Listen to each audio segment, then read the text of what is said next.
Exercise तो ऐसे नहीं बता सकते हम यहाँ पे, हाँ वेबिनार में कैसे बताएं एक्सरसाइज, मगर प्रोग्राम में हम ज़रूर बता सकते हैं। तो देखिए, एक पार्ट अगर काम नहीं कर रहा, इसमें ब्रेन का भी इम्पैक्ट है ना। अगर लेफ्ट ब्रेन इम्पैक्टेड होगा तो राइट साइड काम नहीं करेगा, राइट ब्रेन इम्पैक्टेड होगा तो लेफ्ट साइड काम नहीं करेगा। But then it is not just the brain. मैं आपको बताना चाह रहा हूँ, स्पाइन की स्ट्रेंथ भी कमज़ोर है।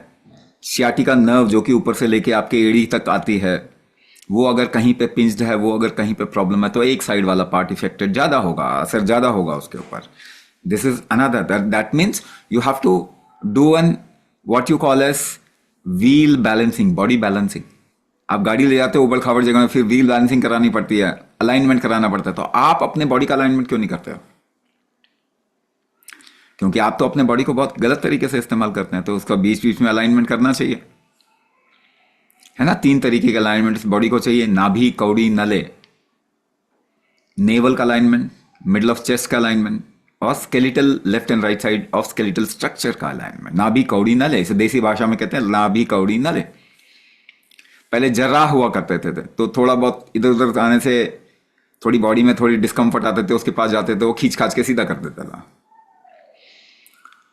है ना। वो जानता था अच्छा नाभि डिगी हुई है तो कैसे करना है इसको ठीक, कौड़ी को कैसे करना है ठीक, और स्केलेटल स्ट्रक्चर कैसे ठीक करना है ठीक, उसको मालूम था। But this concept is not there in what you call as modern science, और not science, medical, what you call as medical science. तो ये सब जो बेसिक्स भी नहीं है, तो ये तो हमको अपने जीवन में लाने पड़ेंगे। Only then you will see. क्योंकि आजकल बच्चे पढ़ते कैसे हैं? सीधा बैठ के नहीं पढ़ता। पहले माँ बाप क्या कहते हैं? सीधे बैठो, सीधे बैठो, सीधे बैठो। We never had a lounging kind of an ecosystem या फिर कल्चर जहां पे आप टेक ऐसे ऐसे करके बैठते हो। आज ये सोफास तो हमारे यहां तो पीड़ा हुआ करता था, चौकी होती थी जहां पे आपकी रीढ़ की हड्डी में सपोर्ट नहीं मिले ताकि रीढ़ की हड्डी मजबूत रहे। अब आपने उसे तकियानूसी बोल दिया क्योंकि अंग्रेज आए, वैसे लद के बैठते थे, आपने सोचा यही अच्छी चीज है। देखो कितने प्रोग्रेसिव हैं, प्रोग्रेसिव डिजीज क्रिएट करते हैं, हाँ? यही बोला ना, प्रोग्रेसिव डिजीज क्रिएट करते हैं। तो हमें अपने बच्चों को भी एक वापस कल्चर से जोड़ना पड़ेगा where the spine can remain strong, रीढ़ की हड्डी स्ट्रांग रह सके। हमें ऐसे कल्चर से जोड़ना पड़ेगा। तो अलाइनमेंट, 3 तरीके के अलाइनमेंट कल्चर में लाना चाहिए, हमको वापस लेके आना चाहिए। घर में बूढ़े बुजुर्ग सब जानते थे, बच्चे का पेट दर्द हो रहा है तो उसकी नाभि को ठीक कैसे करना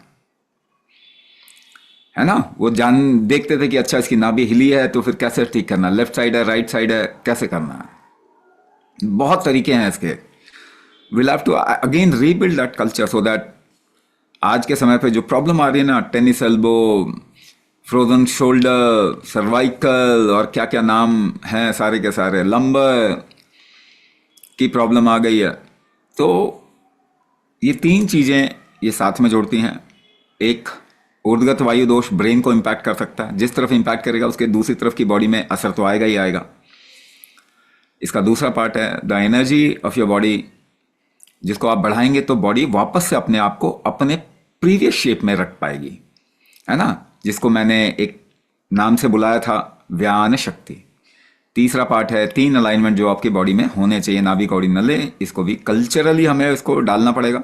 but if it is not there then there are processes that we have developed in Ashtanga Chikitsa to actually get it right.